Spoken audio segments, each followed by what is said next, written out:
Diretamente de Ponta Grossa, fazendo a transmissão aí para todo o Brasil. Chama a vinheta!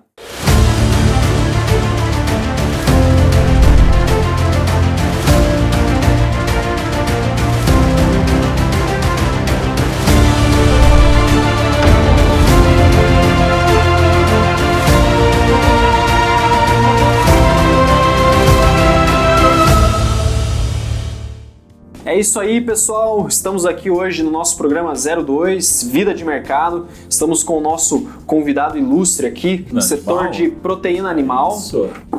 E o nosso querido professor Lívio, aqui conosco. Sejam bem-vindos aí, boa noite para vocês. Saudações aí a todos que estão assistindo o 02 aí do Vida de Mercado. A gente fez o 01, foi muito joia. Agora estamos começando com o 02, eu trouxe uma pessoa especial aí, que eu tenho muito carinho por ele. Foi aluno do Vida de Mercado, foi aluno nosso lá de trader. Para quem não sabe e vai descobrir hoje no programa aqui, o Jefferson já sentou numa mesa de operações, já deu ordem, já operou dólar cheio, que é um contrato de 250 mil dólares, né? E ele é conhecido aqui na cidade pela Casa de Carnes Nelore. Jefferson, se apresenta aí para o nosso público aí. É isso aí, muito obrigado, Danilo, professor Lívio, pelo convite de estar participando aqui do programa Vida de Mercado 02. É o número 2. Isso aí, responsabilidade. É uma honra para mim estar aqui. E para quem não me conhece, sou o Jefferson, da Casa de Carnes Nelore, tenho 33 anos e trabalho desde que nasci com a carne bovina. E hoje vamos falar um pouquinho sobre essa parte que eu tô bem por dentro, né? Da carne, do preço, do dólar. Mentira, só do boi. Esse é o professor. Isso, não, o Jefferson vai trazer aí. Hoje a gente resolveu falar um pouco sobre as commodities agrícolas, né? E a gente vai começar aqui pelo boi, né? O agronegócio, né? Então a gente vai começar pelo boi. Né? O outro programa vai ter específico sobre soja e milho. Aí vamos trazer especialistas aqui nessa área de grãos aí, né? Porque é uma área que ultimamente está tendo bastante oscilação, bastante volatilidade dentro do mercado futuro dos agrícolas e das commodities, assim como o dólar também, né? Do começo do ano para cá o dólar bateu abaixo dos R$5, hoje ele voltou acima dos R$5, né? Então a gente vem acompanhando e as exportações batendo recorde, não só do boi, mas também dos grãos. No mês de maio aí foi recorde, um aumento muito significativo das exportações desses produtos para o mundo todo, tá? O mundo todo recebe aí os nossos produtos e a gente vai comentar um pouco sobre isso, né? Mas o Jefferson está aqui hoje, ele sente, né, essa é a proposta do programa, trazer aqui a economia local e as pessoas que são influenciadas pelas variações ocasionadas por especuladores e pelos fundamentos dentro da Bolsa de Valores. Jefferson, muitas pessoas às vezes imaginam que o mercado está muito distante, né? Quando você fala sobre mercado, sobre vida de mercado, o pessoal pensa que é lá na Faria Lima, lá em São Paulo, Rio de Janeiro, nos grandes centros, que o movimento acontece. Mas nós aqui, como produtores aqui principalmente aqui da região do Paraná, que é um dos maiores exportadores aí, principalmente de frango aqui na região, né? Então a gente exporta para o mundo inteiro aí frango, e o pessoal pensa que está muito distante essa questão de negociações, de bolsa e etc. E acaba às vezes nem prestando muita atenção. E o intuito do programa aqui do Vida de Mercado é tentar contextualizar como que as oscilações dos preços, como que a demanda externa, né? Porque isso vai influenciar diretamente nos preços do consumidor final, né? E sobre isso, do preço para o consumidor final, nesse último período a gente percebeu, né, que nem o Lívio comentou, uma alta considerável aí, né? E o que você tem percebido disso no teu mercado específico? Primeiro, que mercado que você atende hoje, Jefferson? Na verdade, é o seguinte, respondendo a primeira pergunta, o que eu percebi, né, no comecinho da pandemia até hoje, né, dobrou o preço da carne. E a margem não continua assim, né? Ela diminuiu. O preço aumentou muito, mas a margem diminuiu, porque a gente não conseguiu repassar tudo que vem subindo. Quando estava no comecinho lá, um exemplo, na carne, né? Vendia lá, eu estou me lembrando agora, que o boi eu pagava mais ou menos 170, 12,50 o quilo. eu vendi alcatra R$40, R$42,50. Esse preço do boi, é o boi em pé, é o boi limpo? Limpo, né? A já. arroba era 170 por aí, mais ou menos R$12,50 em março do ano passado, e eu vendi alcatra a R$42,50. Hoje o boi tá 25 pila, eu pago, né, o certificado, e eu vendo a R$54,90. Então, vê a proporção, a margem diminuiu muito. E mesmo assim, tá custando mais caro pro cliente, né? E pra gente tá bem mais esticado, assim, a margem. O giro tem que estar maior do que era antes para suprir as contas ali, digamos assim, a despesa mensal. Exatamente. Né? O açougue eu vejo sempre que eu vou até o açougue lá, né? Eu sempre vejo assim, Danilo, que açougue é uma coisa que praticamente as pessoas sempre vão atrás, a proteína sempre vai atrás. Eu me lembro que quando eu era criança, eu ia com a minha avó até o açougue e sempre tinha fila no açougue, né? Era uma coisa que se vendia, né? Depois, a partir de um tempo para cá, a gente começou a ver propagandas de carne. Né? A carne não se fazia propaganda, não precisava fazer propaganda. E aí o negócio vai mudando. Né? E aí vem depois uma segunda onda, aí, a gourmetização, né, das coisas. Né? Então eles colocavam o rótulo gourmet e mudava. Né? Então foi se modificando essa área da proteína, ficando mais sofisticada. Essa parte eu queria que o Jefferson contasse um pouco, Jefferson, quando você começou. Que eu me lembro que quando eu conheci você, né, e como eu contei para vocês, o Jefferson foi meu aluno lá de mercado financeiro. 2019? Foi 2017 para 2018. Ele foi. Eu ia até a casa de carnes Nelore lá com a minha filha para comer um espetinho que vocês faziam lá na frente. Exatamente. E aí você um dia, o rapaz não foi, você estava assando o espetinho, a gente começou a conversar e eu falei para você que eu negociava o boi futuro na Bolsa de Valores. Eu falei, mas como isso? Né? E aí ele ficou curioso com isso, e isso não saiu da cabeça do Jeff. Isso que eu achei interessante, né? Até hoje não sai. Não saiu da cabeça do Jeff, né? Essa questão de como que era negociado, né? Como é que é negociado um contrato? Como é que você não conhece o boi, né? Você não conhece os cortes e você negocia. Às vezes um volume em quilos e em arroba muito maior do que ele gira no açougue. E aí que veio a curiosidade e ele foi lá buscar mais informações sobre isso. Então uma coisa que sempre me chamou a atenção no Jefferson foi essa questão de ele não é um cara estudado de bancos universitários, mas é uma pessoa extremamente, vamos dizer assim, aberta a receber a informação e a trabalhar com ela a seu favor. Né? Eu acho que isso aí foi bem legal. Meio curioso, tudo eu quero estar por dentro. Eu lembro que você foi lá em casa, bater lá, né? Pô, como é que funciona isso aí, né? Como que eu posso participar e como é que fazer? O senhor não me convida? É só para os teus alunos? É só para quem tem universidade? Não, vamos recolher na casa. E o que te motivou assim a querer conhecer mais esse mercado? Alguma curiosidade foi mesmo? Uma curiosidade. Foi o seguinte, daí eu fui lá e ele falou, vem aqui, vamos lá pra você ver como é que eu opero. E fiquei olhando assim, não entendia nada, né? Fiquei olhando ali e tal, ele comprando, vendendinho.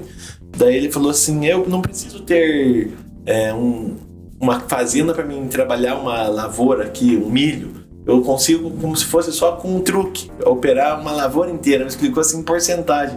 Eu me lembro bem assim que o senhor falou. Que com, vamos supor lá, uma carroça lá com sacos de milho lá, eu negociava lá 450 Exatamente, a fazenda inteira. Daí eu falei, mas como assim? Não precisa ter tanto. Não, vamos. Ele foi me explicando, fui fazendo as aulas lá, fiquei lá, acho que 6 meses na casa do senhor, antes de ir pro escritório. Sim, antes da minha esposa ter tocado nós lá de casa, né? Isso. Ela, na verdade não foi, na verdade foi uma condição de melhorar, assim, receber melhor os alunos, tudo, né? Mas já estava ficando, ela não conseguia ligar uma máquina lá de lavar roupa, não conseguia estar fazendo as coisas que às vezes ela precisava fazer. Depois o Bud, o nosso mascote lá, começou a morder o pessoal. Adorava. Será que não foi ela? Carne, né? Será que não foi ela que ensinou a morder as visitas, só para tocar as visitas? Acho que sim. Então o Jeff foi desvendando isso aí. E o interessante é o seguinte, o contato com outros alunos ajudou muito o Jeff no dia a dia dele lá, né, lá no açougue, com ideias, né? A gente sempre trocava uma ideia. Nossa, lá, né? todo dia tinha uma ideia. Eu chegava lá assim, com a mente, assim, pensando, quero operar, onde quero operar, o professor me segurando. Não, vamos aprender aqui primeiro. Mas no meio dessa Conhecimento conversa... antes de tudo. Exatamente. No meio dessa conversa, eles falavam, e se você fizesse isso, se fizesse aquilo? Eu voltava para o açougue com a mente borbulhando de ideia, daqui a pouco eu já mastigava. Eu acho que até uma vez eu comentei com o professor que eu me identifiquei muito com o mercado, porque o mercado, né, essas negociações, ela te abre possibilidade de criatividade, de você utilizar a tua criatividade, de você poder... e que não existe certo ou errado no mercado, né? Exatamente. E existe o que você vai fazer, o que você planejou, né? Se você planejou um negócio e sabe como fazer aquilo, ele vai dar certo. Né? Exatamente. E isso eu achei muito bacana no mercado, que ele te abre a mente para várias possibilidades, né? Você começa a enxergar coisas que antes você não via, né? Você começa a ter uma visão mais ampla do que está acontecendo, né? E pelo que o professor está me contando aqui, no teu negócio foi mais ou menos assim. Exatamente. Né? E a gente até, no começo lá, o professor brincava assim, um exemplo de operar para mim lá de médio, né? A mesma coisa que você comprar uma costela a 10 e daqui a pouco você consegue costela a 5. Eu batia médio, né? Eu era também bater médio. E daí ele falou, você trouxe o preço para 7,50. Eu falei, nossa, sabe que tá certo. Isso eu nunca tinha pensado, que eu apostava sempre tudo num só. Pagar 10 é 10 e não tem choro. Mas se você conseguir por 5, melhorou até o preço médio. E essas coisinhas eu fui pegando lá. Agora eu sou, assim, tipo, penso nessa parte de trazer o preço médio, melhorar um pouco o preço de compra. O preço de compra, tem tudo isso. O pessoal que trabalha com o mercado financeiro, existe uma crítica muito grande na questão de você bater médio. Mas é quando você não sabe, porque as grandes instituições, elas não conseguem comprar tudo que elas precisam, né? Eu digo os grandes bancos e tudo mais, tanto faz de dólar como papéis, eles não conseguem comprar de uma vez só num preço só. Num dia só. Então eles trabalham com isso. A gente que é profissional sabe disso. Pro cara que tá com pouco dinheiro e tudo mais, a gente fala assim, não dá. Agora para você que tá lá no teu negócio, né? E eu digo o seguinte, pessoal, não é diferente a negociação que ele faz lá com a açougue, a negociação que ele faz com o cliente, a negociação que existe por trás do produtor, né? Essa negociação com o que a gente faz na Bolsa de Valores. Né? O pregão da Bolsa, ele é uma forma organizada de você fazer negócio. Né? Mas o que você faz quando você vai até o shopping e compra algum produto, né? Que o produto está lá por um preço, você oferece outro preço, a pessoa vai ou não fechar em você o negócio. Isso acontece. E na tua área, eu imagino assim, que você fazer boas compras, né? Saber, né? Por isso que você vai até a fazenda, por isso que você faz essas visitas.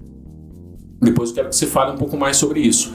É uma forma de você estar tendo informação para que na hora de, vamos dizer assim, que a gente fala lá, negociar, bater a boleta mesmo, né? Preencher a ordem e mandar lá para o mercado e se posicionar, você tem essa hora também. Sim. E para isso você tem que ter as informações para tomar decisão. Então o mercado financeiro ele é muito próximo. E eu, como professor, eu sempre usava para o Jefferson uma analogia para ensinar ele no mercado financeiro ligado à área dele. E aí, com essas analogias, ele começou a melhorar a negociação dele lá.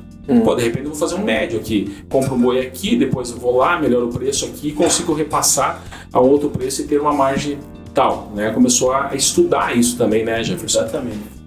Que nem daí, começamos lá nessa parte de melhorar o preço médio.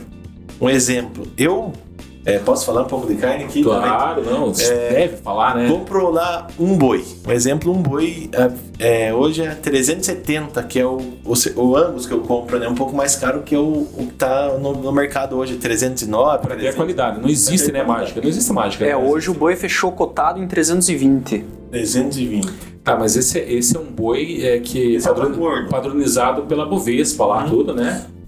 Eu pago um pouquinho mais. Se tivesse pagando 320, tava melhor ainda. Mas o meu é 370.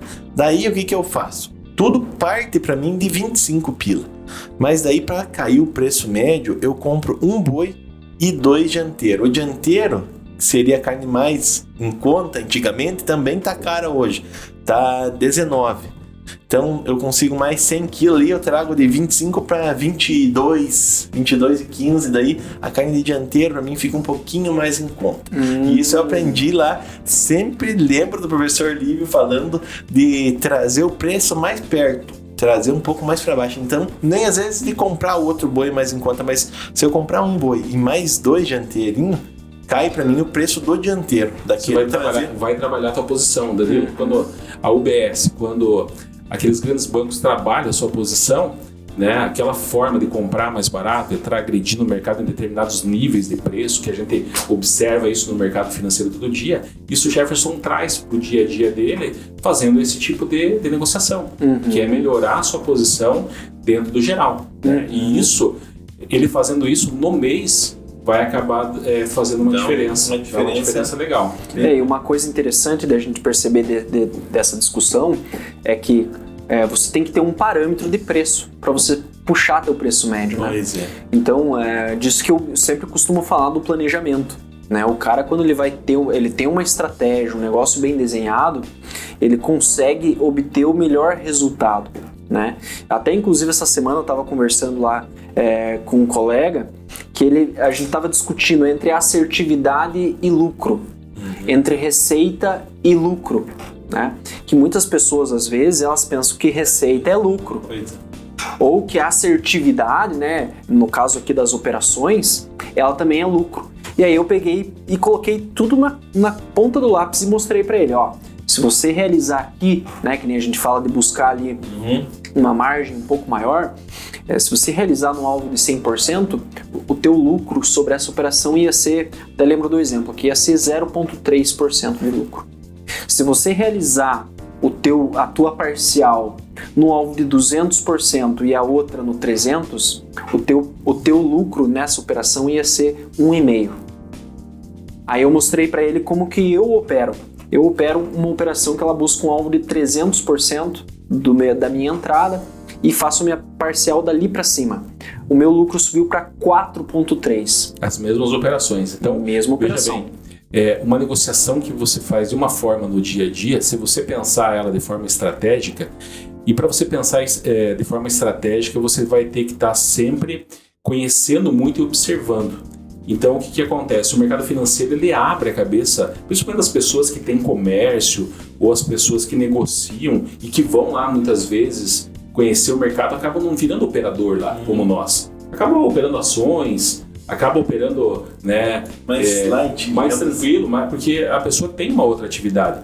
Mas o mercado sempre vai deixar no cara vamos dizer assim, um conhecimento que vai melhorar de forma significativa o próprio empreendimento dele. Né? Isso eu vi que o Jefferson, me lembro uma vez até, o Jefferson um dia conseguiu comprar um terreno do lado da Nelore.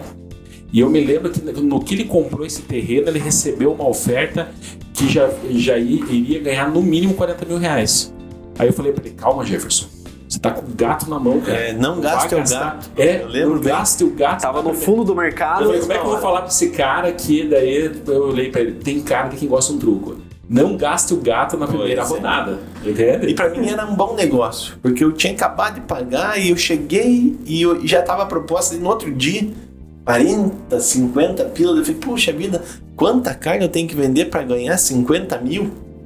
Pensei assim, porque a minha compra de boi lá dava, vamos supor, 10 boi naquela época dava 35 mil. Eu falei, nossa, eu vou ganhar, né, 15 boi nesse negócio, pensando em boi. E daí eu falei pro professor, primeira pessoa que eu fui correndo acho que na casa, ele contar o que o senhor acha, acabei de comprar por tanto. Ele falou, não, mas será que não dá pra você esperar um pouco? Essa foi a primeira oferta. Não guarde o gato, não gaste o gato na largada. Eu falei, puxa, boa essa, não vou gastar o gato. Boa ideia, segurei o gato. E hoje ele vai fazer uma diferença no empreendimento inteiro, com certeza. Né? O que acontece? Para quem está chegando agora, ou está escutando, né? Veja bem, com o aumento do boi gordo, né? Então a gente vê, eu vou mostrar aqui rapidamente a curva no gráfico aqui. Você tinha no ápice da pandemia, o boi estava 170 arroba. 170 arroba. Ele chegou no mês de... Ele vai puxar aqui, ó. O Danilo vai puxar aqui. Então você tem o boi aqui no mês de... Dezembro. Aqui tá dezembro. Aqui tá dezembro. Isso, vamos voltar lá em janeiro. Aqui, ó. Aqui embaixo. Início da pandemia. Março, início da pandemia. Olha só, olha a queda aqui, ó. Né? A gente fala que o mercado financeiro, aqui eu vou dar um exemplo, pessoal. O mercado financeiro é conhecido por duas figuras. O touro, que representa o mercado de alta, por chifrar para cima, né? Já que nós estamos falando em boi gordo. E o urso, que ele ataca, né? Com a garra e joga o mercado para baixo. A gente fala lá que o touro ele sobe de escada. Né? Quando ele está subindo, ele vai subindo devagarinho aqui, né? Vai subindo. Apesar que não foi devagar que o boi subiu. Mas olha como o urso se joga pela janela. Né? Porque ele trabalha com o medo, né? Então ele chegou a 170 arroba. Caiu, né? Caiu. Após isso, o que aconteceu? 219 aqui, 229. Após isso, houve a alta do dólar. Né? O dólar começou a subir. O que aconteceu com a exportação? Começou a aumentar a exportação de proteína. E as empresas que faziam a importação dessa proteína, elas choravam a hora que você vendia um bife no mercado interno. Porque estavam ganhando em dólar, eles produzindo em reais e vendendo em dólar. Né? Mas qual é o efeito disso? O efeito disso está até na logística. Por exemplo, se você pegar, Danilo, não sei se você sabe, mas não sei se te contei já isso, mas o porto de Norfolk, nos Estados Unidos, que faz muita exportação de grãos, Paranaguá, quando subiu o dólar, ele passou de 5,20, Paranaguá passou a ter um custo menor do que o porto de Norfolk.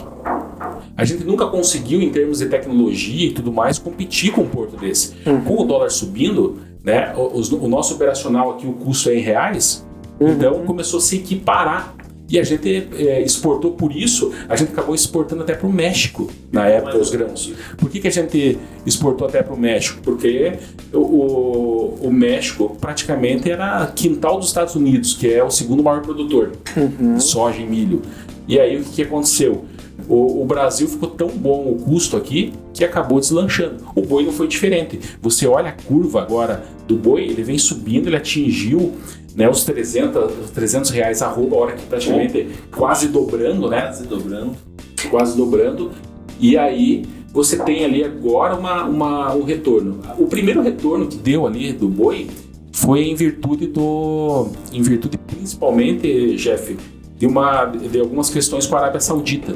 Né, na exportação, parece que teve um carregamento lá, um navio que chegou, eles tinham um produto lá que eles detectaram a mais, depois foram ver que não era geral, mas no boato caiu, né, porque pensa o especulador, né, cara? O especulador tá querendo vender, tá querendo mercado para vender, o cara comprou aqui o boi, o contrato futuro e vem subindo, né, chega uma hora que ele precisa, né, se desfazer disso, ou o cara realizou o lucro e o negócio continuou subindo, e aí ele precisa entrar de volta. Então o especulador acaba ocasionando, como aconteceu na soja na semana retrasada.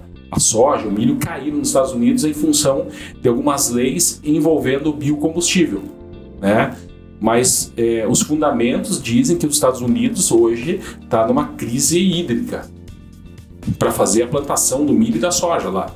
Então vai ter quebra de safra lá. Então, os fundamentos de que esses produtos vão continuar subindo não desapareceu, mas o especulador fez com que caísse, né? Então, o boi também acontece muito isso, na especulação. Agora eu fico imaginando o Jefferson, né? Que foi o teu empreendimento nesse período da pandemia para cá. Ele cresceu muito, não só em notoriedade aqui dentro da cidade, e você tem uma parte, a gente já vai falar isso, uma parte do marketing digital muito forte, você tem uma rede social forte, tem muito seguidor, faz vídeo todo dia, né? Chega a encher o saco. Eu digo que você é incansável nos vídeos, cara, e eu acho que... E eu me lembro, quando eu conheci você não conseguiria fazer um vídeo, né? Depois, o que aconteceu? Foi se aprimorando nesse sentido. Porque o desafio é grande. Né? Teve açougues que fecharam aqui. Porque como é que vai conseguir repassar tudo isso para o cliente? Não tem. Tem que ter jogo de cintura. Mas... Tem que ter o quê? Fazer esse preço médio que você faz. Com dois dianteiros, com traseiro né? E se não conhecer bem o ramo de atividade, você não consegue esse jogo de cintura. Né? Queria que você falasse um pouco disso, desse desafio, Jeff, durante esse período que o boi subiu e você estava nessa ponta e fez o empreendimento crescer. Porque você chega lá sábado, determinado horário, você vai pegar fila lá. Para ser atendido. Em Jefferson, só para o pessoal ter uma ideia aqui, né, da tua dificuldade. Se nós formos analisar aqui a série histórica do boi, tá, aqui no gráfico diário, a gente percebe que o boi ficou trabalhando em uma região aqui de preços por um longo período de tempo, né? Foram praticamente 3 anos aí, né? Aqui, ó, se você olhar, ele teve uma alta considerável aqui num período de alguns meses. E quanto que ele buscou aqui nesse período? Ele chegou a buscar aqui 50% dessa alta, tá? Se você olhar aqui nessa projeção, né? Aqui a gente teve 36 pontos, tá? Isso lá em 2017. R$36 aí cada ponto. Isso. Tá. Aí aqui, a segunda alta que a gente teve, para você ver como que ela tá aumentando exponencialmente, tá? Esse é o ponto que eu quero chegar. A segunda alta que a gente teve, ela subiu 62 pontos, tá? Então já foi o dobro da primeira. Agora, essa de 2020, ela é assustadora, né? Então, ela subiu aqui 173 pontos. E aí fica a questão, né? Como que você na ponta vai absorver uma oscilação de preço tão grande, né? Porque as tuas projeções, composição de preço, até a maneira de você vender o produto há um ano atrás era de uma forma, né? E hoje fica difícil, né? Como que você está lidando com isso, Jefferson? Na verdade, bem que você falou ali desse ponto, eu vi que foram em 277 dias ali, a hora que você puxou o gráfico. Isso. Né? Foi em bem pouco tempo. Na verdade, a gente tem que ir meio assim reinventando, né? Tem que matar um leão por dia, né? Tem que... Eu procuro assim, eu acordo e falo, putz, o que eu vou fazer hoje? Porque fome a gente tem todo dia, né? Tem que comer todo dia. Então tem que ser uma coisa meio atrativa, né? Então eu não vou lá largar lá uma carne de qualquer jeito. A gente começou a fazer assim, subprodutos, digamos assim. Deu sorte pra mim de conseguir fazer uma liberação para nesse meio tempo que o boi estourou, saiu uma liberação para eu fazer linguicinha. Eu comecei a fazer uma linguicinha recheada, diferente. A turma vendendo ali a linguicinha a toscana, quando começou ali a R$ 9,90. Eu fiz uma rechadinha a R$20, eu já dobrei o preço. Linguicinha, então, tipo, eu não ia brigar com gente grande assim no preço, né, de R$9,90. Sim. Eu falei, eu vou ter que dar uma volta por aqui, onde tem um lugar pra mim sair na mão mesmo, não precisa estar armado, né, pensava assim, vou brigar, mas se for bem pouquinho, né. Então eu falei, eu vou brigar com uma empresa grande aí da vida aí pra fazer uma linguiça normalzinha, não, vou começar com um diferencial. Vou fazer uma linguiça recheadinha, fiz uma pimentadinha, pimenta biquinho. Nessa, levava uma linguicinha diferente e o preço tava ainda no mesmo, tava no 0 a 0 pra mim. Tipo, subiu a carne e eu aguentei a primeira semana. Falei, subiu 1,50. Daí, só que eu ganhei com essas linguicinhas, que era novidade ali no bolo, né? Na outra semana subiu de novo, não subi. Que nem você falou, tava na ponta. Daí na terceira semana eu engoli o choro, porque eu vi que eu tinha que ter subido e eu não subi. 4,50, já em poucas paleteadas ali, vamos supor, 12 mil quilos quase que foi, né? Sim. 3,5 por semana. Daí eu falei, tem que subir, tem que repassar, mas aí, como você falou, tem que ser reinventado. Aí já tá há um tempo atrás esse corte especial, mas ali esse corte especial trabalha, gourmetizou, como o professor Lipe falou. Antigamente eu queria um filé agulha que eu ia pagar R$29,25. Desse mesmo corte, saiu o subcorte, que é o short rib. E de 25, o quanto que é o preço dele? R$49,90. Na verdade, é o mesmo short rib, o mesmo filé agulha. Só que acabadinho ali, o ossinho tá mais gourmet, tá na moda. Então, isso daí ajudou também a subir um pouco o ticket médio, né? Então, de 100 kg de filé agulha, que era 25, aí o preço dele sugerido era R$49,90, assim, um exemplo por ser gourmet. Eu sou justo, assim, se der pra mim ganhar um pouquinho todo dia, melhor que ganhar numa vez só. Eu penso assim, que todo dia eu ganho, né? Eu trouxe pra R$39 aquele, e o outro continua no 25, então, mas era uma novidade, era uma carne que estava há 50 anos nos lugares. E é mais limpa também. Existe todo um conhecimento, né? O Ivan trouxe um pouco esse conhecimento. Exatamente, ele entende bem. Você, né? Que ele tinha feito cursos dentro da área. Ou seja, tem um conhecimento. Eu acho agregar valor, né? Exatamente, agregar valor, essa é a palavra certa. Uma das coisas que agrega valor, assim, que eu acho espetacular, até minha esposa me chama a atenção, assim, ela foi esses dias lá. Normalmente sou eu que vou, porque eu devo conversar com o Jefferson, tá? Uma meia hora, até ligar pra ele. Isso. Tá pronto, não chegou a carne. Daí a minha esposa foi lá buscar e ela falou assim, nossa, a vitrine do Jefferson é uma coisa dá vontade de você comprar, né? Então, trabalhar essa área também, né, Jeff? E o Jeff, uma coisa que nós estávamos comentando até antes de começar aqui o podcast, é que, por exemplo, carneiro, a carne de carneiro, ele é um dos que mais vende na cidade. Ah, é? Né? Eu vendo 2 cordeiros por dia. Em média de 14 animal, 15 por semana. Toda semana, não Nossa, falha. Vendo tem assim, um rebanho. Não tem quem venda esse. Tem quem venda. Os pessoal lá da Cooper Aliança também falou assim, ó, você aqui nessa região ali é o nosso melhor cliente de cordeiro. 2 cordeiros por dia. E antigamente vendia 1 cordeiro por semana. Um lado também foi porque o cordeiro não subiu nada. Desde que o boi subiu, antigamente o cordeiro era conhecido como uma carne cara. Era uma carne cara, exatamente. Hoje em dia ele tá, um alcatra é 55, um carré ali no açougue é 45, carrezinho de cordeiro que era, né? E em relação à carne de frango, você tem um parâmetro, o carneiro, em relação à carne de frango? Também quando começou a subir, a turma começou a migrar. Frango, porco, linguicinha, não tipo toda, daí ficou como uma mistura mesmo, né? Quando tá estourando o preço, assim, quem levava 5 kg levou 2,5 kg. Não para de comer, diminui, mas não para. Mas aí a gente viu que a nossa média, assim, no começo lá, vamos supor que era um exemplo lá de um meinho da asa, 5 caixas por semana, de 18 kg. Nas primeiras semanas a gente pegou 15. No começo da pandemia, assim, teve coisa que estourou de vender. Estourou também o meinho da asa. Foi outro que era 16, tá 30 hoje, né? Mas a turma começou a migrar pra outra esse foi alternativa. Esse foi um hábito que a minha família pegou. Por exemplo, quando eles vão almoçar lá em casa, uma coisa que eles me encomendam é o meinho da asa. O meinho da asa você comia lá no Madaloso, em Curitiba. Né, que eles serviam lá o meinho da asa. Ou em Santa Felicidade tinha vários restaurantes que serviam isso e você encontrava como raquetinha, mas era muito difícil você encontrar assim no balcão, né, o meinho da asa. Você conseguia às vezes comprar, era mais coxinha, né, que Exatamente, tinha. coxinha. E o meinho da asa depois, temperado, virou um clássico. É o aperitivo que não pode faltar no churrasco. Ali no açougue é o mais vendido, o meio da asa. Então, o bastante. que acontece? São produtos, assim como alguns papéis na bolsa, que começam a bombar, né?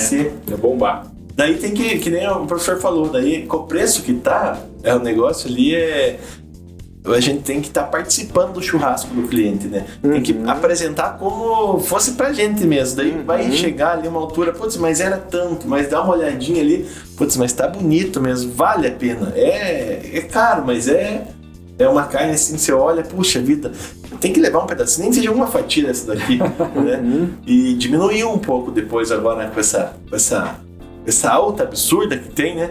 Diminuiu no Você final. veja bem aqui tem um gráfico que mostra o impacto do boi gordo. Você veja, esse foi a safra, vamos dizer assim, a média da safra no segundo semestre. No segundo semestre é entre safra, né? Agora começa a safra. Agora começa a entre safra. Então, essa foi a entre safra de 2020. Então, na entre safra de 2020, ele subiu de 229 arroba, ele foi parar em 291, que foi lá em novembro, né? Em dezembro, ele teve uma queda de 275. Agora, o que acontece? Ele subiu na safra. Você vê, no primeiro semestre de janeiro, 293 em janeiro, 306 em fevereiro, março 318, batendo em abril o pico de 325. Foi o mais caro da história, né? Foi o mais caro da história. E aí, começando agora no mês de junho, a entre safra, né, a 326. Então, o que a gente vê? A gente vê realmente um mercado que não perdeu a questão do fundamento do produto ter que aumentar, né? Teve uma queda, tá? Mas agora com a entre safra ele tem uma diferença grande entre ou seja, a nossa safra, vamos dizer agora, né? Esse período agora, ele foi praticamente com uma característica de entre safra. Né? E um pouco sobre sazonalidade, né? Que a gente vê aqui no ano passado, ele tinha uma sazonalidade aqui de uma forma, né? Uma escadinha subindo aqui. E esse ano a gente percebe que a escadinha subiu, mas ele meio que se manteve no mesmo nível, né? Existe essa questão sazonal hoje dentro do açougue, por procura de produtos diferenciados? Como que você sente essa questão do time de mercado? Porque para nós hoje do mercado financeiro, para nós é importante entender em que momento a gente vai estar num ciclo de baixa, em que momento a gente vai estar em um ciclo de alta. O que você percebe hoje na ponta? O cara indo lá te procurar, pedir produto, fazer churrasco. Quando que o cara gasta mais? Entende? Agora, na verdade, não tá tão assim animador, né? Digamos assim, a parte de ir comprar, fazer aquele fervo, né? Um pela pandemia e outro pelo valor que tá, né? Agora tá mais na moda, assim, no meu açougue ali, o kit da semana. Que eu ofereço ali 5, 6 tipos de carne por um valor X e é o kit da semana. Esse sai bem, porque compra bem e compra barato. É um mix de carne. Tem um franguinho que não me dá muita margem, quer dizer, que me dá margem, um bife não me dá margem. Daí faço a mesma coisa que o professor falou, faço um preço médio. Ofereço 6 tipos de carne por um determinado valor. Uma bandeja para a outra custou R$12,50. É bom, um almoço, R$12,50. Eu estou investindo nessa parte de kit da semana, kit de churrasco. Mas não perdendo, assim, eu quero o alcatra, eu quero o contra. A procura sempre sai. Sempre sai. Sim. Mas tem datas especiais. Datas especiais, exatamente. Isso mesmo. Feriadinho, começo de mês, que tá mais caporva no bolso, a turma assim gasta um pouco mais. Agora, às vezes, mas também chega lá final de mês, não dá pra você o preço normal, tem que dar uma baixadinha no alcatra, no mignon, no contra, que é as carnes mais caras, né? Faz uma promoçãozinha, uma picanha, pra coisa não parar. Tem que dar uma baixadinha, porque é final de mês mesmo, né? Sim. E daí a carne de dianteiro ganha, o final do mês ela ganha mais aí. E esse conhecimento, uma curiosidade que eu tenho assim, Jefferson, a gente do mercado sempre fala que o conhecimento do ativo que você opera, ele é 70% do sucesso que você tem no operacional. Então você vai operar dólar, tem que entender do dólar.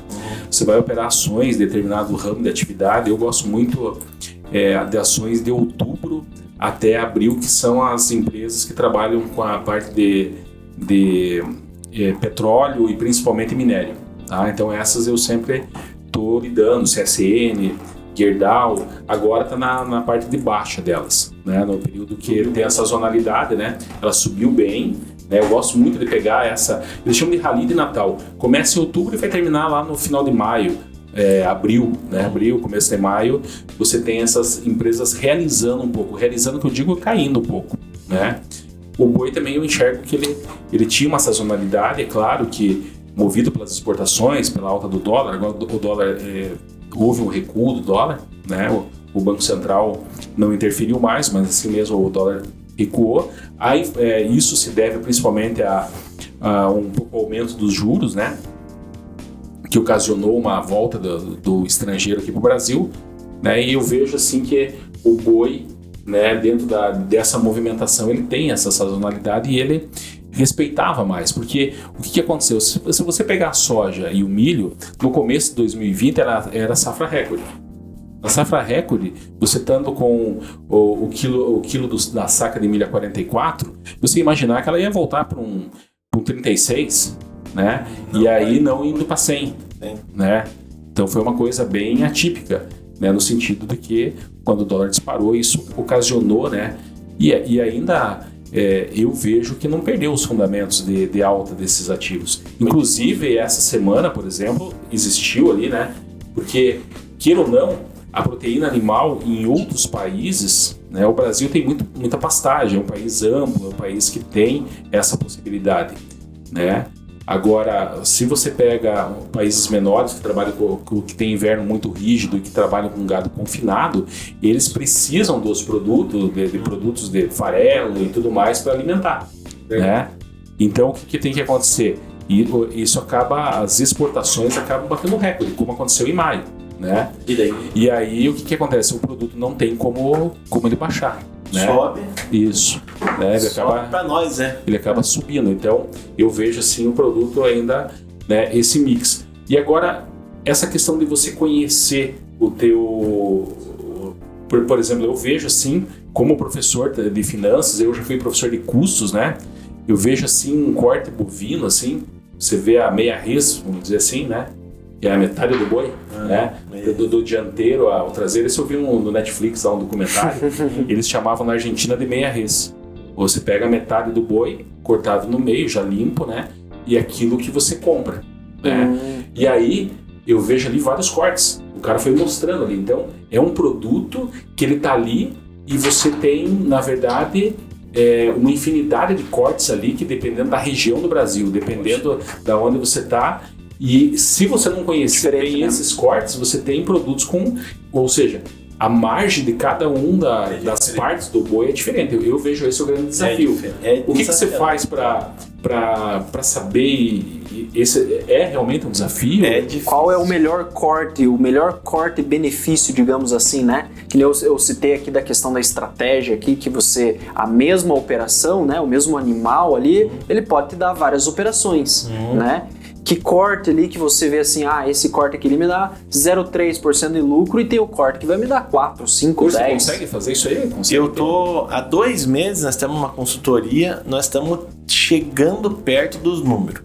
O custo, a gente já sabe que mesmo pagando 25 numa carcaça, como é que você falou? Meia res, é diferente.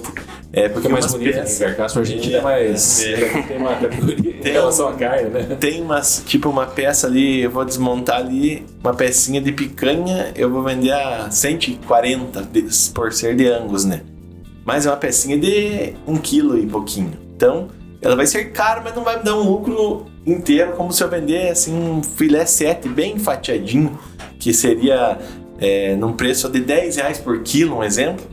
Eu consigo vender e vai girar muito mais rápido que uma pecinha de picanha 140. Você gosta do giro louco dos guri, que nem a gente chama no mercado. Eu gosto de fazer o negócio girar. Não, quando ele operava, ele gostava do giro louco dos guri. Do giro louco dos guri. Eu gostava de ver o negócio igual era rodando. Isso aí. Era rodando. Agora, só que o boi tem a parte que tem que ser vendido inteiro. Não é só filé o boi inteiro. Então tem que vender o pescoço, tem que vender o músculo, como tem que vender o alcatra, tem que vender tudo, na verdade. Então... Eu mesmo virei fã lá, por causa do Ivan, por causa de você, do peito, né? Fazer o brisket. Esse é bom, saboroso. Mais saboroso que costela. Eu fiz agora uma vaca atolada, fiz com brisket. Poxa, Fica a dica aí, pessoal, não é só mercado aí. Cozinhando com o professor Líbio. E da questão da sazonalidade, né? Na hora que você comentou, eu fui olhar aqui no gráfico, né? Eu abri no gráfico diário pra gente entender essa movimentação aqui num ano que ele estava mais controlada, a movimentação, né, o ano 2019. Se você for perceber aqui na última quinzena do mês, ele começou um movimento de baixa. Aí ele chega aqui no dia 17, e porra para cima, dá uma paulada para cima. Chegou no final do mês, faltando aqui a última semana, ele volta a cair, né? Interessante isso que você falou. E olha aqui, dia 20, dia 17, a sazonalidade subiu, pegou topinho. Né? Chegou o final do mês, o que aconteceu? Caiu novamente. Chegou metade do mês, o que aconteceu? Dia 17 de volta, ganhou novamente. 2019 esse. 2019. Então, rapidamente aqui, a gente analisou 3 meses onde essa movimentação ela continua acontecendo, a sazonalidade. Trabalhou bem, né? Que você comentou, né? Que a partir ali, a última semana do mês, você tem que baixar preço. Tem que baixar preço. Né? Você tem que baixar preço para o cara consumir. E a gente vê isso no gráfico, né? Negociando a nível internacional essa realidade, né? Às vezes o cara pensa que o que ele vive no dia a dia está muito distante, né? E a gente vê aqui espelhando todo esse movimento. Ele espelha, ele vai espelhar. Você consegue... As ações, sabe, Jefferson, eu vejo assim que ações que começam o mês caindo muito, né? Vamos dizer que começou o mês caindo. Elas normalmente, no final do mês, elas vão dar uma reagida. Eu digo assim, nos últimos 5 pregões. Por quê? o cara que está lá no fundo, o cara que está lá na corretora, ele tem que melhorar o relatório dele. Tá realizando. Né? Então, o que vai acontecer? Ele, na verdade, caiu ali. Se for uma tendência de baixa, ele está realizando, né? Fazendo a compra. Mas, normalmente, você tem ação nos últimos 5 pregões subindo. Eu tinha um amigo que fazia um estudo desse, e foi muito interessante que Petrobras, por exemplo, ela caiu 68%, se não me engano, em 2008, com a crise, né? E foi um ano que a Petrobras caiu, como disse para você, ela caiu bastante, depois ela recuperou, mas ficou um déficit lá de 68%. E ele ganhou 54% no papel Petrobras, operando na compra. Eu falava, pô, mas como é que você conseguiu isso? Ele falou, não, todo mês que começava caindo, e foram 8 meses, eu comprava os últimos 5 pregões. Por quê? No movimento institucional, né, o pessoal comprava, fazia para quê? Melhorar o relatório. O emprego do cara depende disso, né? Ele continuar tendo um bom salário, continuar tendo um bônus, continuar, né, naquela atividade dele. Então, o que aconteceu? Ele me justificou isso, né? Ou vamos dizer que a gente chama o metajogo, o que acontece por trás. Então, subia. A gente vê que os agrícolas, eles têm os futuros agrícolas que a gente negocia, eles têm uma característica diferente, né? É muito mais o dia a dia nosso. Esse da ação subir, tudo até não era o dia a dia, mas sim uma questão do dia a dia do ramo de atividade mercado financeiro, né? O cara que trabalha lá na corretora, o cara que ganha disso, o gestor, o cara que é o trader de mesa, né? Os caras têm que ter o deles também, porque se o mercado está caindo, o mercado está subindo, esses caras estão indo trabalhar todo dia, né? Então, eu vejo que as commodities, elas funcionam mais com o fundamento, né? Eu tenho um conhecido, opera super bem milho, tudo, e ele realmente é o fundamento, né? Ele conhece ali a família produtora, né? Então eu acho assim que para você que está na ponta e conhece muito mais, né? Você consegue identificar essa sazonalidade de uma forma legal. Talvez esse conhecimento da sazonalidade, para quem é operador, é o que falte. Também. Né? Que você senta no balcão e senta ali no teu caixa. Porque aí você não vai ver o cara entrar e sair, mas ainda o mercado cair e subir. Exatamente. Né? Você percebe que aquilo vai se repetindo mês a mês, você vai mapeando aquilo. Vai mapeando, vai como se fosse um estudo, como se fosse um estudo que nem ele fez aqui de 3 meses. Isso você sentiu nesses 3 meses. Que na hora que você fez a compra na segunda semana começou a cair, depois começou a subir de volta, né? Então, realmente, o agrícola ele tem uma sazonalidade que está muito mais ligada ao nosso dia a dia. A questão de você receber mensalmente o teu salário, a questão de você ter meses onde você tem, vamos dizer, o 13º lá, né? Meses que nem janeiro que você tem que desembolsar para impostos, escola e gastos que vem, né? O que eles dão no 13º eles tomam em janeiro. Exatamente. E mais. Então isso aí impacta, né? Diretamente nesse tipo de negócio, né? Como você faz aí, né? Eu abri aqui um pouco do gráfico aqui de questão de exportação, né, a balança comercial para exportação, e a gente percebe um crescimento bem considerável aqui de 21% em relação ao ano passado, né, na questão da exportação. E a gente sabe que quando a gente exporta mais, o produto no mercado interno ele também sobe, né, que nem o professor comentou aqui a questão do dólar, né. Quando você tem esse produto que ele é negociado em dólar para o produtor, o cara que vai realmente vender na ponta, para ele não é interessante vender no mercado interno. É melhor, fica mais atrativo, né? Exatamente, para ele... em dólar. Exatamente, com a alta do dólar, com a alta da demanda também por esses produtos no exterior, né? A gente soube ali que teve muito lugar que passou muito frio, os caras já têm aquele problema com a questão da pastagem, com a questão da ração e etc. E isso impulsionou os preços para cima. Analisando esse cenário, tá? Aumento de exportação, o dólar agora está ficando um pouquinho mais controlado, mas ainda está muito acima, né, do que estava acostumado a ser negociado aqui. Você vê como uma oportunidade de negócio empreender nesse ramo de açougues dentro dessa tua área, ou você acha que ele está estressado aqui já na região? Na verdade, ele está meio perigoso. Também é verdade. Tá bom investir, que nem teve assim pro... Se o cara tiver conhecimento, eu acho que é um negócio que você consegue manter. Mas se o cara estiver começando aí... É meio perigoso. Né?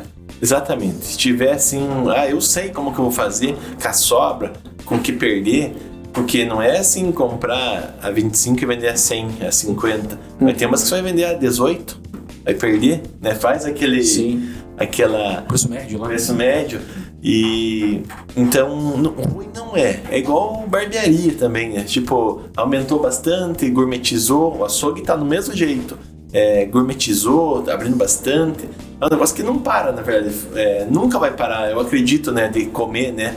Sim. Assim, mas ele tá muito arriscado. A margem muito arriscada, muito assim, acirrada. Ou seja, o controle de custos tá bem difícil. O controle interno, você conhecer, administrar melhor, tá muito mais necessário hoje. Tá muito mais, exatamente. Você está tendo que investir mais no teu negócio ou você está girando com o próprio... Tem que investir no negócio. Teve mês aí, desses últimos 3 meses, eu tive que investir um pouquinho assim por fora para não fechar no vermelho. Porque o preço, assim, sem a gente fazer, sem subir, que eu te falei, né? Tipo, deu no final lá, não tava no 100%, tava abaixo, 15%, 10%, assim, mais ou menos, né? Chutando alto, porque agora que eu tô falando que a gente tá fazendo o fechamento. Tava bom para quem criava o animal. Esse sim, esse de 1 fez 2, dobrou. Até por isso... Eu, no ver que eu tive conversando com o fazendeiro e o pessoal esses dias visitando, quando deu essa esticada, venderam tudo. O boi que não estava bem pesado, a vaca que era para fazer a novilha, a vaca que era já de fazer a recria ali, né? Então vai demorar agora 2 anos pelo menos para refazer aquele estoque, porque eles quiseram aproveitar aquele preço que foi lá em cima. Então venderam tudo, não tá dando peso, mas vai embora. Mas essa daqui era aquela nossa... Então não tem estoque de boi hoje, digamos não assim. É assim para amanhã tá pronto. Um boi demora pelo menos 2 anos, se for precoce. 24 meses comendo, 18 meses, mas a geração dele. Isso puxa o preço para cima, né, professor? Exatamente. Por isso que eu digo que não seja assim tão atrativo para montar um novo ramo. Tipo, quem esperar se manter para quando a coisa sair nadando de braçada, mas primeiro vai ter que se manter. Tá bom para fazer um hedge nesse tipo de operação, né, professor? Exatamente. Cara, aí que eu ia chegar, né? É um conceito já mais, vamos dizer assim, um pouco mais avançado, né? Mas para o pessoal entender o que seria um hedge, né? Então, veja bem, para o Jefferson comprar lá no começo da pandemia, se você quisesse comprar a R$170 arroba, 330 arrobas, você precisaria não ter o valor, no mercado futuro, você não precisaria ter o valor total dessas arrobas. Você teria a margem só para negociação. Esse que é o atrativo do mercado futuro. Você, para negociar 330 arrobas de boi, não sei se é 330 ou 360, agora mas parece que é 30, um contrato de boi. Esse contrato de boi estaria com uma margem aí de uns R$3.000. Então o que acontece? Você não precisa ter todo aquele valor. E aí, à medida que ele vai subindo, o teu capital de giro da empresa, ele compra menos. Exato. Ele vai comprar menos. À medida que vai subindo, o teu capital de giro, se tinha 50 mil, esse 50 mil vai comprar menos boi. Com certeza. Porém, se você estiver posicionado no mercado futuro, e isso as pessoas raramente sabem, se você estiver posicionado no mercado futuro, à medida que o teu capital de giro ele deprecia, você vai ganhando no mercado futuro. Então, a hora que o boi dobrou, o teu capital de giro sairia de 50 e iria para 100. Mas da onde que veio esse 50? Ele veio da operação no mercado futuro, de você comprar o boi futuro. Então essa é a chamada operação de hedge, onde você trava o preço no momento que para você é mais vantajoso. O produtor, por exemplo, de soja. Hoje existem contratos onde ele travou o preço da soja que ele vai produzir e vai vender futuramente, porque está numa escassez, a 202 a saca. Tava 182, 189, né? Eu me lembro até um tempo atrás, aí o pessoal comentava, alunos que são ligados a essa área, que estavam negociando ali na Bung, então não faz muito tempo, 82, 84, então realmente dobrou também, né? Dobrou. E o boi também. Então você, para o cara que vai beneficiar e vai vender vamos dizer assim, para o cliente final, esse cara poderia estar usando no hedge para fazer essa proteção. Assim como quem trabalha com importação. Como é que eu vou importar o produto com dólar tão caro quando começou a subir? Ele teria que fazer uma operação no mercado futuro de compra de dólar.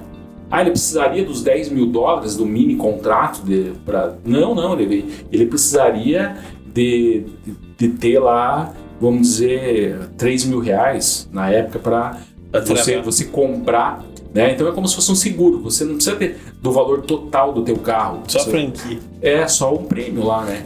O contrato futuro, em termos leigos, é um direito de você vender isso para frente a um determinado preço, né? Por exemplo, vamos supor lá que no começo da pandemia, lá em março, tá? O boi estava cotado a 207, mais ou menos, tá? 207 aqui nessa região, tá? Imagine, Jefferson, que você sabia que você ia precisar repor esse material, tá? Pô, eu preciso comprar boi para eu vender para os meus clientes. Se esse negócio subir, o que eu vou fazer? Eu vou ter um custo de reposição mais alto, né? Vai ter que repassar. Exatamente. Como que eu faço essa operação no hedge? Eu entro aqui e compro esse contrato, tá? E vou vender quando? Quando eu entender que chegou no melhor momento, né? Eu vou ficar exposto até acabar a pandemia, um determinado período, né? Aí a gente tem estratégias específicas que você vai conseguir saber o momento de você encerrar a posição, né? Normalmente o pessoal atrela ao mesmo prazo que ele vai precisar fazer essa reposição, né? Por exemplo, vamos supor que se você comprou esse contrato lá em março, maio, tá? Você ia ter uma valorização aqui de 146 pontos. Em reais, professor, um contrato, você tem ideia de quanto que seria isso, mais ou menos? Veja bem, um contrato desse, ele pegaria aí um contrato desse, praticamente ele dobraria o capital de giro dele, mais um pouco. Então, se ele tivesse, vamos colocar assim, ele tinha 50 mil para girar do empreendimento de capital de giro na compra de bois semanalmente, né? Esse dinheiro, a hora que subiu o boi, ele ia ter lá algo parecido a 120 mil agora. Né? Da onde ele ganharia essa diferença? Do mercado futuro dessa valorização do boi de 140%. Né? Então, o mercado futuro, veja bem, para um açougue, e como ele trabalha com uma commodity agrícola, né? Agrícola não, uma commodity, né? Então, o que aconteceria? Ele poderia estar arrediando e poderia estar anulando esse efeito no teu empreendimento. O que você faria com o concorrente, você fazendo isso? Aí você coloca no bolso o cara, né?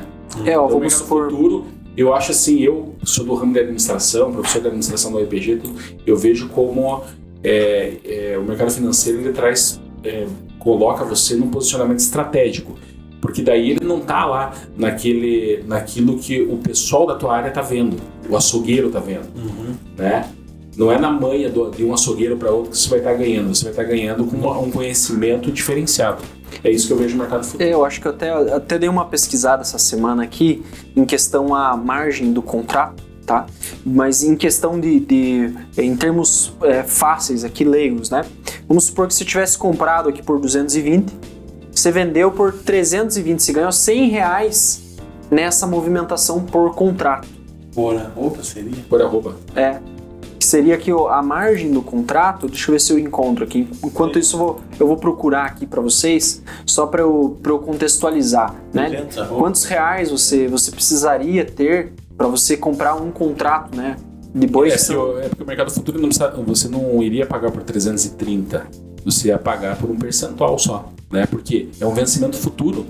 Não venceu ainda. Por exemplo, agora a gente está negociando o boi BGI, em vez de ser o futuro, você vai estar negociando o contrato U, que é o contrato de setembro, que é o contrato mais líquido.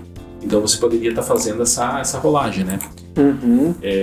Quando chegasse lá. Então você pode manter isso e com o ajuste diário. O que é o ajuste diário? O ajuste do mercado futuro ele é pago para você todo dia.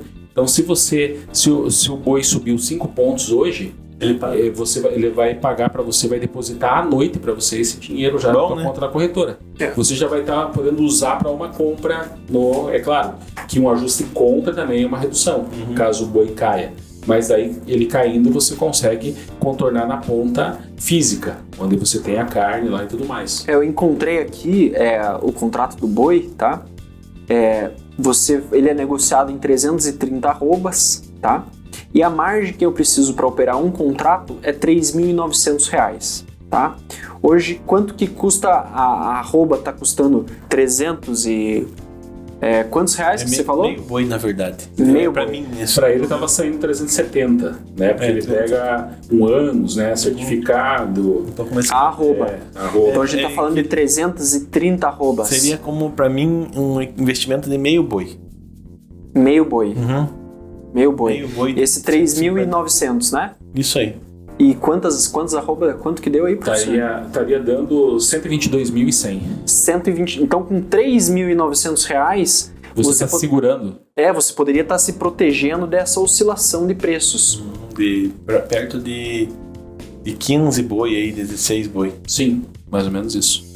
Que maravilha. Então, essa opção de fazer operações no mercado, né, principalmente nesse mercado de futuros, a gente consegue trabalhar com o que a gente chama de alavancagem, né? Quando você tem uma operação estruturada dentro disso, você consegue fazer essas operações.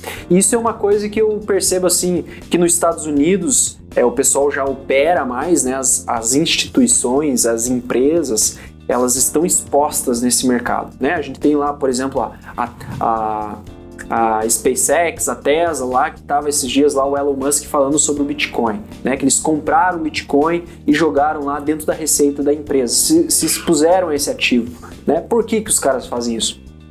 Porque são produtos financeiros, né? Hoje, uma empresa que não está exposta a produtos financeiros, ela no mínimo está deixando de ganhar, né? Tá no mínimo deixando de ganhar. Então existem vários instrumentos financeiros hoje que o pessoal não conhece, né? Que nem essa questão do contrato futuro de boi, né? Essa questão da alavancagem, vou estar no Vida de Mercado essa semana que vem, vou estar explicando isso lá num post lá, o que é alavancagem financeira, então segue lá nós para essas informações sobre jargões, sobre particularidades do mercado financeiro. Fazendo um merchan aí para você que está nos acompanhando, vida.d.mercado, segue a gente lá no Instagram, a gente está todo dia ali fazendo publicações, trazendo informações sobre mercado, porque viver mercado não é simplesmente comprar e vender ativos. Tá?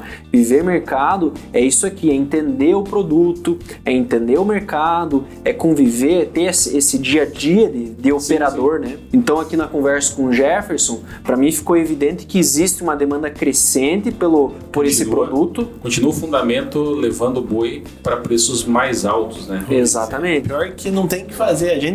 O meu sonho era vender uma carne bem boa por um precinho bem pequenininho, que Ponta Grossa inteira comprasse meu açougue. Mas infelizmente não tem como fazer mágica. Não tem como, né? Você vê aí as cotações do boi aumentando, crescendo, você vê o cenário, o mercado internacional tendo uma demanda maior por esse produto. Então, a questão da reposição do material de pastagem, ração, subindo também, puxando os preços para cima.